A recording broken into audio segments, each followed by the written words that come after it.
አልየውም ዛሬ አላት ቅያማን ቱጅዛ ኩሉ ነፍሲን ቢማ ከሰበት እያንዳንዷ ነፍስ በሰራችው ትመነዳለች። ላ ዙልመ አልየውም በደል የሚባል የለም ዛሬ። ኢነላህ ሰሪዑል ሒሳብ አላህ ሱብሓነሁ ወተዓላ ምርመራው በጣም ፈጣን ነው ይላል።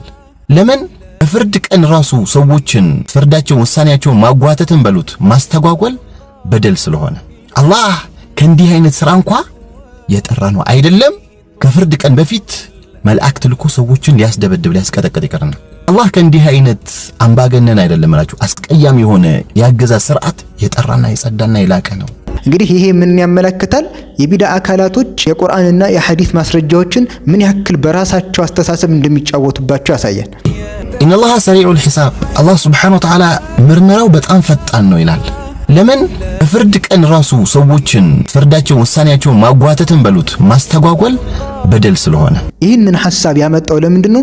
ለያዘው የጥመት አስተሳሰብ እንዲደግፈው ነው። የቀብር ቅጣት የሚባል ነገር የለም ለሚለው አስተሳሰቡ እንዲገጥመው ነው። ነገር ግን ነብዩ ሰለላሁ ዐለይሂ ወሰለም በዚህ መልኩ አልተናገሩም፣ ሰሐቦችም አላስተላለፉትም። አላህ ሱብሓነሁ ወተዓላ በሁሉም ነገር ላይ ቻይ መሆኑንና ኃያል የሆነ ጌታ መሆኑን የሚያመለክት ተአምረን እንጂ የሚያሳየን የቀብር ቅጣት የለም የሚልን ነገር አያሳይም። ቁርአኑም አይልም አያሳይም። ይሄ ከዚህ ሌላ ያሉ የቁርአን አንቀጾችን ሁሉም ለየራሱ እየቆለመመና እየጠመዘዘ ለጥመት አስተሳሰቡ እንዲደግፋቸው አድርገው እንደሚያቀርቡት አይነት ነገር ነው። አሁንም ነገሩን ግልጽ ለማድረግ ያክል ምሳሌ እንስጥ።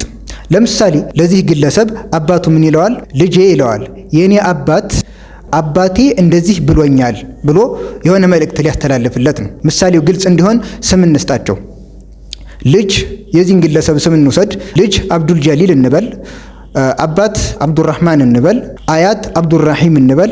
የአያት አባት ማንት ደግሞ አብዱል ጀባር እንበል። ስለዚህ ለአብዱል ጀሊል አባቱ አብዱራህማን ምን ይለዋል? አባቴ አብዱራሂም እንዲህ ብሎኛል፣ አባቴ አብዱል ጀባር ዲናችሁን በቁርአንና በሐዲስ መሰረት አጥብቃችሁ ያዙ ብሎኛል ብሎ መልእክት ያስተላልፍለታል። ተመልከቱ እንግዲህ በአብዱል ጀሊልና በአብዱል ጀባር መካከል ስንት ግለሰቦች አሉ? ሁለት ግለሰቦች አሉ። ስለዚህ ይህ አብዱል ጀሊል የተባለው ግለሰብ ሰነድ የማይቀበል ከሆነ አይ አላለህም ብሎ ውድቅ ሊያደርግ ነው ማለት ነው። ነገር ግን ይህ ያስኬዳል? አያስኬድም። ለምንድን ነው የማያስኬደው? እዚህ ጋር ያሉ ሰዎች ታማኝ ናቸው አይደለም የሚለው ነገር ነው እንጂ የሚጣራው አልቀበልም ማለት ይሄ ሞኝነት መገለጫ ነው። በትክክልም ደግሞ ይህንን አይልም። ለምን? አባቱን ያለው። አባቱም ደግሞ በዚህ ባስተላለፈው መልእክት ላይ አይጠራጠርም። ለምን? አባቱ አብዱራሂም ነው የነገረው። አባቱ አብዱራሂምም ባስተላለፈው መልእክት አይጠራጠርም። አባቱ አብዱል ጀባር ነው የነገረው። ስለዚህ እነዚህ ሰዎች ታማኝ ከሆኑ ይህ መልእክት ዲናችሁን ከቁርአንና ከሐዲስ አጥብቃችሁ ያዙ የሚለው የአብዱል ጀባር መልእክት ለአብዱል ጀሊል በትክክለኛ ሰነድ ደርሶታል። ይህንን መልእክት የማይቀበልበት ምንም ምክንያት ሊኖረው አይችልም። ይሄ ለምሳሌ ያክል ነው። ሸሪዓዊ ድንጋጌ ውስጥ የሚገባ አይደለም። ሸሪዓዊ ድንጋጌ የሚገባው እስከ ነብዩ ሰለላሁ ዐለይሂ ወሰለም የሚደርስ ሰነድ ሲጠቀስ ነው። በመጣው መልእክት ላይ እስከ ነብዩ ሰለላሁ ዐለይሂ ወሰለም የሚደርስ ሰነድ ሲጠቀስለት ነው። ስለዚህ ነገሩ አጠር ባለ መልኩም ቢሆን ግልጽ የሆነ ይመስለኛል። እያንዳንዱ ሸራኢ አልኢስላም ድንጋጌዎች በሙሉ በዚህ አይነት መልኩ ነው የመጣው። ሰነድ የሚባል ነገር አልቀበልም ካሉ ሐዲስም ብቻ ሳይሆን ቁርአንንም አንቀበልም ማለት ይኖርባቸዋል። ለምን?